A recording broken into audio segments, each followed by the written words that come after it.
Hello అందరికీ, నేను మీ Anuradha. Welcome back to AnuKR vlogs. ఈరోజు మన ఛానల్లో రెసిపీ వచ్చేసి గోధుమ పిండితో పునుగుల రెసిపీని చూపించబోతున్నాను. పునుగులతో పాటు టేస్టీగా చేసుకునే చట్నీ రెసిపీని కూడా చూపిస్తున్నాను. చాలా సింపుల్గా ప్రిపేర్ చేసుకోవచ్చు, ఎక్కువ టైం పట్టదు. టిఫిన్కి ఏం చేయాలో అర్థం కానప్పుడు కానీ, స్నాక్కి ఏం చేయాలో అర్థం కానప్పుడు కానీ ఈ రెసిపీని ట్రై చేయండి, తప్పకుండా నచ్చుతుంది. సూపర్ ఉంటుంది టేస్ట్ అయితే. ఇంకా ప్రాసెస్లోకి వెళ్ళిపోదామా? ఒక మిక్సింగ్ బౌల్ని తీసుకొని ఇందులోకి 1 కప్పు వరకు గోధుమ పిండి, 1/2 కప్పు వరకు బొంబాయి రవ్వని యాడ్ చేసుకోవాలి. ఇది నేను వేయించుకొని తీసుకున్నాను. వేయించుకొని తీసుకుంటేనే టేస్ట్ చాలా బాగుంటుంది. 1 కప్పు గోధుమ పిండికి 1/2 కప్పు రవ్వ వేసి చిన్న కప్పుతో 1 కప్పు వరకు పుల్లటి పెరుగుని యాడ్ చేసుకోవాలి. పుల్లటి పెరుగు లేనట్టయితే ఏం చేయాలో తర్వాత చెప్తాను.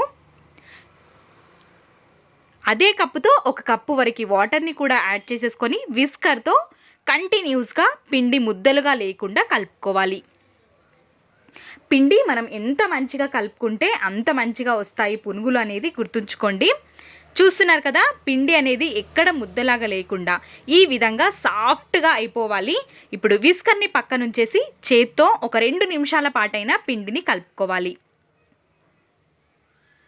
ఈ విధంగా ట్యాప్ చేస్తూ కలుపుకున్నామంటే పిండి మంచిగా సెట్ అవుతుంది, పునుగులు వేసుకోవడానికి ఈజీగా ఉంటుంది. పిండిని మంచిగా కలుపుకున్న తర్వాత ఒక 10 నిమిషాల పాటైనా పక్కన వదిలేయాలి. ఆలోపు మనం చట్నీని ప్రిపేర్ చేసుకోవచ్చు. పిండి చూస్తున్నారు కదా, ఈ విధంగా ఉండాలి. మూతని కవర్ చేసుకొని పక్కన ఉంచుకోవాలి. ఇప్పుడు చట్నీ రెసిపీని చూసేద్దాం. మిక్సీ జార్ని తీసుకొని ఇందులోకి వేయించుకున్న పల్లీల్ని యాడ్ చేసుకోవాలి. పల్లీలు నేను పొట్టుతో సహా వేసుకుంటున్నాను. ఈ విధంగా చేసుకుంటేనే టేస్ట్ చాలా బాగుంటుంది. ఒక 1/2 టేబుల్ స్పూన్ వరకు జీలకర్ర, ఒక 2-3 రెబ్బల వరకు వెల్లుల్లి, రుచికి సరిపడంత ఉప్పు, 1 పచ్చిమిర్చిని తీసుకొని మెత్తగా మిక్సీ పట్టేసుకొని కొద్దిగా వాటర్ని వేస్తూ చట్నీని ప్రిపేర్ చేసుకోవాలి. సింపుల్గా చేసిన చట్నీ టేస్ట్ మాత్రం చాలా బాగుంటుంది. అప్పటికప్పుడే చేసుకునే ఈ రెసిపీ తప్పకుండా మీకు కూడా నచ్చుతుంది. చట్నీ మాత్రం టేస్ట్ చాలా బాగుంటుంది. మీకు ఇష్టమైతే పోపుని పెట్టుకోండి, లేదంటే లేదు. నేను ఇదే విధంగా సర్వ్ చేసుకొని తీసుకుంటున్నాను. ఇప్పుడు 10 నిమిషాలు అయిపోయింది. పిండి కూడా బాగా సెట్ అయిపోయింది. ఇప్పుడు ఈ పిండిలోకి నేను ఒక చిన్న సైజ్ ఆనియన్ని తరుక్కొని తీసుకుంటున్నాను. చాలా సన్నగా తరుక్కొని తీసుకోవాలి.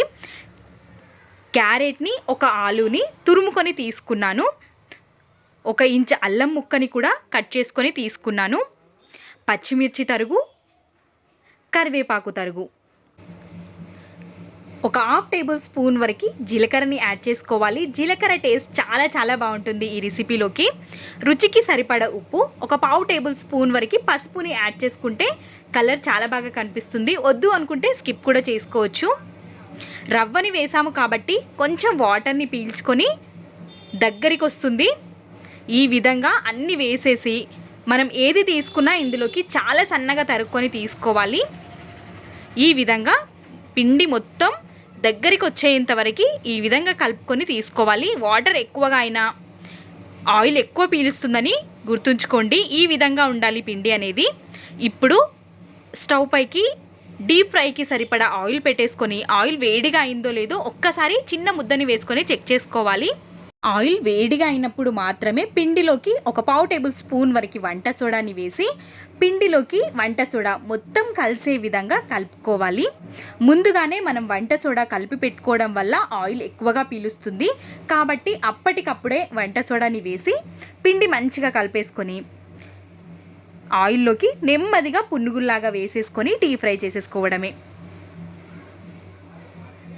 పుల్లటి పెరుగు మీ దగ్గర లేనట్టయితే ఏం వేయాలో చెప్తాను అని చెప్పాను కదా, ఇందులోకి కమ్మటి పెరుగునైనా సరే యాడ్ చేసుకొని సగం చెక్క నిమ్మరసాన్ని పిండుకున్నామంటే చాలా బాగా వస్తుంది. టేస్ట్ కూడా చాలా బాగుంటుంది. ఈ విధంగా పునుగులాగా వేసేసుకొని మీడియం ఫ్లేమ్లో పెట్టేసుకొని మంచిగా కాల్చేసుకోవాలి. అదేవిధంగా ఇంకొక వాయిలాగా కూడా చిన్న చిన్న ముద్దలుగా వేసేసుకొని డీప్ ఫ్రై చేసుకొని తీసుకుంటే సరిపోతుంది. టేస్ట్ మాత్రం చాలా చాలా బాగుంటుంది. టిఫిన్కైనా స్నాక్కైనా పర్ఫెక్ట్గా సెట్ అయిపోయే రెసిపీ. చట్నీ రెసిపీ కూడా చూడడానికి సింపుల్గానే కనిపించిన టేస్ట్ మాత్రం చాలా చాలా బాగుంటుంది. తప్పకుండా మీరు కూడా ట్రై చేయండి. ఈ రెసిపీ మీకు ఎలా అనిపించిందో మీ వాల్యుబుల్ ఫీడ్బ్యాక్ని కమెంట్ సెక్షన్లో తెలియచేయండి.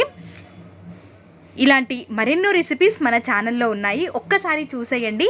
అను కేఆర్ వ్లాగ్స్ అని సర్చ్ చేసి చూసి మీకు ఎలా అనిపించాయో నా రెసిపీస్ ఫీడ్బ్యాక్ని ఖచ్చితంగా కమెంట్ సెక్షన్లో తెలియచేయండి.